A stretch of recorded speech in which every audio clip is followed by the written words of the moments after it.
Hello guys, দেখতে পারছো আজকে মোনা একটা তার গাড়ি নিয়ে এসেছে। মোনার সাথে একটা তার গাড়ি এনেছিলাম, মানে খেলনার জন্য একটা তার গাড়ি এনেছিলাম। তো মোনা দেখতে পারছো কিরকম তার গাড়িটা মানে চালাতে পারছে না, কিরকম করে করছে। তো চালানো শিখছে তার গাড়িটা। এই দেখো আমার পুচকে বাগনাটাও সাথে আছে। হ্যাঁ, দেখতে পারছো মোনা এটা ঠেলাচ্ছে। মোনা একটা তার গাড়িটাকে ঠেলিয়ে ঠেলিয়ে নিচ্ছে। মনে হয় ভালো করে স্টার্ট দিতে পারছে না, তার গাড়িটাকে ঠেলিয়ে ঠেলিয়ে নিচ্ছে।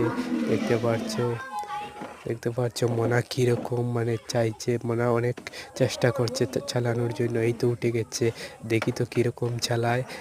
অনেকটা দেখো মোনা অনেকটা চালিয়ে নিচ্ছে তার গাড়িটা, অনেকটা চালিয়ে নিচ্ছে। দেখতে পারছো তার গাড়িটা অনেক চালিয়ে নিচ্ছে। তো ফাইনালি পুচকে বাইকটাও বসে গেল তার গাড়িতে। তো ভিডিওটি ভালো লাগলে আমার চ্যানেলটি সাবস্ক্রাইব করবে, আর একটা লাইক করবে, আর কমেন্টে জানাবে